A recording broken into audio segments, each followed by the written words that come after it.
అందరికీ నమస్కారం.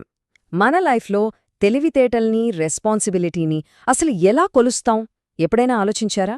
సరే, ఈరోజు మనం సచిత్ర బాలకథలు గాయత్రి పరివార్ నుంచి వచ్చిన ఒక అద్భుతమైన కథ అవగాహన పరీక్ష. దీని ద్వారా ఈ ప్రశ్నకు సమాధానం వెతుకుదాం.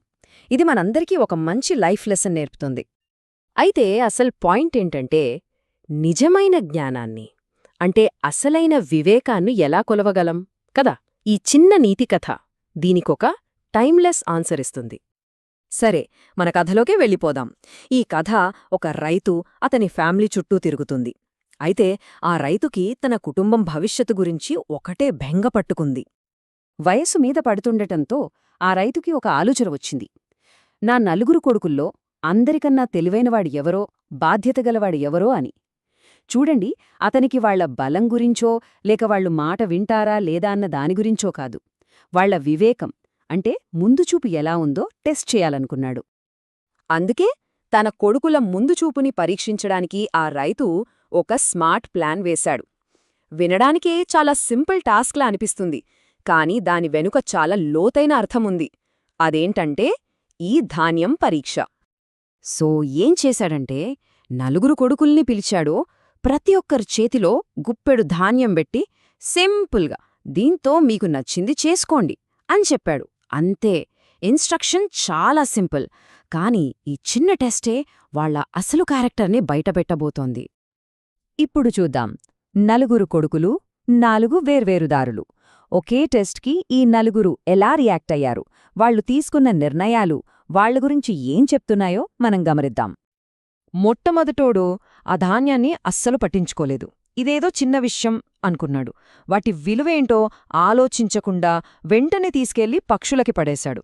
అంటే ముందు చూపు అనేది ఇక్కడ క్లియర్గా మిస్ అయింది. ఇక వాడు కేవలం తన అప్పటి అవసరం గురించే ఆలోచించాడు. ఆ గింజల్ని వండుకుని తినేశాడు. ఆ పూటకి ఆకలి తీర్చేసుకున్నాడు. అంటే అతని ఆలోచనంత స్వార్థంగా అప్పటికప్పుడు వాడుకోవడం మీదే ఉంది. మూడోవాడు కాస్త డిఫరెంట్. వాడేం చేశాడంటే, ఆ ధాన్యాన్ని ఒక డబ్బాలో దాచిపెట్టాడు. ఎందుకంటే ఒకవేళ నాన్నగారు మళ్ళీ అడిగితే తిరిగిచ్చేయచ్చు కదా అని. ఓకే, ఇది కాస్త జాగ్రత్తనే చూపిస్తుంది, కానీ కొత్తగా ఆలోచించడం లేదా ఆ గింజల్లో ఉన్న పొటెన్షియల్ని అర్థం చేసుకోవడం లాంటివి ఇక్కడ లేవు. చూశారుగా, ఇక్కడ మనకు 2 రకాల మైండ్ సెట్లు క్లియర్గా కనిపిస్తున్నాయి. ఒకవైపు మొదటి ముగ్గురి షార్ట్ సైటెడ్ ఆలోచనలు, అంటే వృధా చేయడం, అప్పటికప్పుడు తినేయడం లేదా ఏమీ చేయకుండా అలా దాచిపెట్టడం. మరోవైపు 4 కొడుకు తెలివైన పెట్టుబడి ఆలోచన ఉంది, అంటే దాన్ని పెంచి వృద్ధి చేయడం. ఈ తేడానే ఈ కథలో అస్సలు పాయింట్. సరే, ఇప్పుడు అందరికన్నా భిన్నంగా ఆలోచించిన 4వ కొడుకు కథేంటో చూద్దాం. అతని ఆలోచనే అసలైన వివేకానికి బీజం. 4వ కొడుకు ఏం చేశాడో స్టెప్ బై స్టెప్ చూద్దాం. ఫస్ట్ ఆ గింజల్ని తీసుకెళ్లి పొలంలో నాటాడు. తర్వాత ఆ పంట పెరిగే కొద్దీ దానికి నీళ్లు పోసి జాగ్రత్తగా చూసుకున్నాడు. ఫైనల్గా పంట కోతకొచ్చినప్పుడు ఒక అద్భుతమైన ఫలితాన్ని అందుకున్నాడు. ఎందుకంటే ఆ గింజల్లో దాగి ఉన్న అసలైన శక్తిని వాడు అర్థం చేసుకున్నాడు. ఇక కథ క్లైమాక్స్కు వచ్చేసింది. ఆ టెస్ట్ రిజల్ట్స్ తండ్రి ముందు పెట్టే సమయమొచ్చింది. ఈ పంట నేర్పిన పాఠంతో అసలైన వారసుడు ఎవరో ఇప్పుడు తేలిపోతుంది. అప్పుడు 4వ కొడుకు వచ్చాడు. కాని గుప్పెడు గింజలతో కాదు, ఒక నిండు బుట్ట ధాన్యంతో తిరిగి వచ్చాడు. తను కష్టపడి పండించిన ఆ ఫలితాన్ని తండ్రికి చూపించిన ఆ మూమెంట్ నిజంగా చాలా పవర్ఫుల్.